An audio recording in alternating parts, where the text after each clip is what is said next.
Cisco ప్రాజెక్టుకు సంబంధించి ఈ మధ్య ఒక ప్రతినిధి బృందం వచ్చింది. నారా లోకేష్ గారిని కలిసింది. ఒక ఎంఓయూ కూడా కుదుర్చుకున్నారు. ఈ సందర్భంగా సిస్కో ప్రతినిధి బృందంలో ఇప్పాల రవీంద్రారెడ్డి అనే వైసీపీ సోషల్ మీడియా యాక్టివిస్ట్ కూడా ఉన్నాడని బయటపడింది. తెలుగుదేశం పార్టీ కార్యకర్తలు వాళ్ళ సోషల్ మీడియాలోనే వచ్చినాయి ఇదంతా. అతను ఎలా వచ్చాడు, ఎలా కలుసుకున్నాడు లోకేష్ గారిని, కలవడం కాదు పక్కన నిలబడి చాలాసేపు మాట్లాడాడు, ఫోటోలు తీయించుకున్నాడు, ఇవన్నీ కూడా వచ్చినాయి, వీడియోలు ఫొటోస్ అన్నీ. సరే, లోకేష్ గారికి సహజంగానే తెలిసి ఉండకపోవచ్చు ఈ విషయం అని అన్నారు. మరి కొంతమంది ఏమో లోకేష్ గారికి తెలియకపోవచ్చు, కానీ ఇది అరేంజ్ చేసినటువంటి వాళ్ళకి, వెనకున్న వాళ్ళకి, అధికారులు కావచ్చు లేకపోతే ఆయన వ్యక్తిగత సిబ్బంది చాలామంది ఉంటారు, వాళ్ళకి కానీ తెలియకపోవడం ఏంటి, ఇంత ఘోరం ఏంటి, అధికారంలోకి వచ్చాక వీళ్ళు ఎవరు శత్రువులు ఎవరు మిత్రులు అనే విషయాలు కూడా పట్టించుకోవడం లేదు అనేటువంటి విమర్శలు బాగా వచ్చినాయి. అయితే నారా లోకేష్ వెంటనే సీరియస్నెస్ ఆఫ్ ద ఇష్యూని గ్రహించి సిస్కో వాళ్ళకి ఒక లెటర్ రాశాడు. టు ద లీడర్షిప్ టీమ్ అని చెప్పి ఒకటి రాశాడు. ఏమని, మీతో ఒప్పందం కుదుర్చుకున్నాం, అంతా బాగానే ఉంది, కానీ మీ టీంలో వచ్చినటువంటి ఒక వ్యక్తి మా మీద కొన్ని పొలిటికల్ స్టేట్మెంట్స్ చేశాడు గతంలో. అతను వేరే పార్టీ అభిమాని అయితే అయ్యి ఉండొచ్చు, మాకేం అభ్యంతరం లేదు, కానీ అన్ని పరిధులు దాటి వ్యక్తిగతంగా ఒక రాజకీయ నాయకత్వం మీద విమర్శలు చేసేటువంటి వ్యక్తులు మీ తరఫున ఏపీకి వచ్చారు. అటువంటి వ్యక్తిని మీరు ఏపీ ప్రాజెక్టుల్లో భాగస్వామ్యం కల్పించకుండా ఉండండి అని రాశాడు. ఇవాళ తాజాగా వచ్చిన వార్త ఏంటంటే, సిస్కో నుంచి రవీంద్రారెడ్డి అవుట్, రాష్ట్ర ప్రాజెక్టుల నుంచి పక్కన పెట్టిన సంస్థ. నారా లోకేష్ రాసినటువంటి లేఖకి స్పందించిన సిస్కో, ఇట్లా వచ్చినాయి.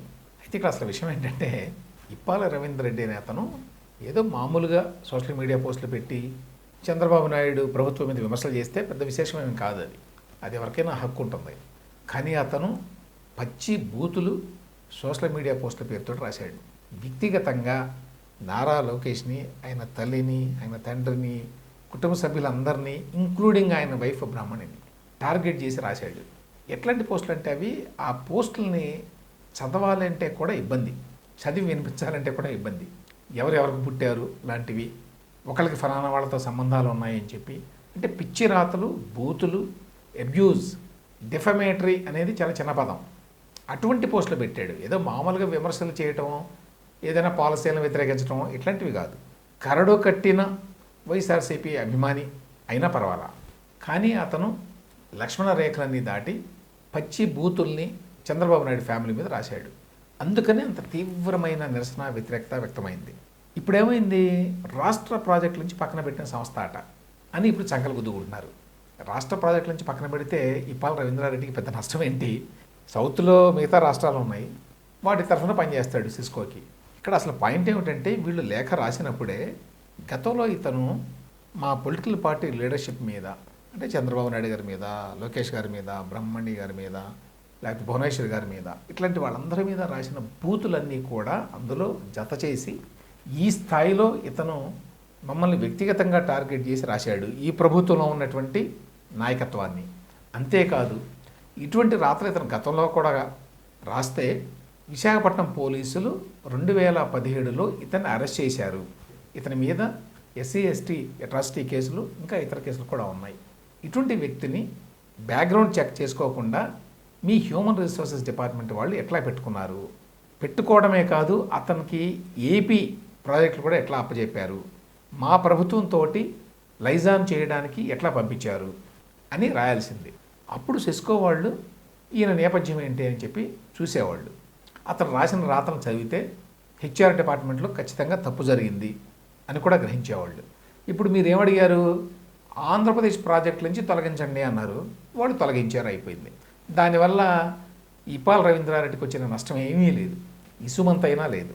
ఇటువంటి విషయాల్లో మొదటి నుంచి టీడీపీ ఎందుకనో ఫోకస్డ్గా ఉండదు, చాలా గందరగోళంగా ఉంటారు.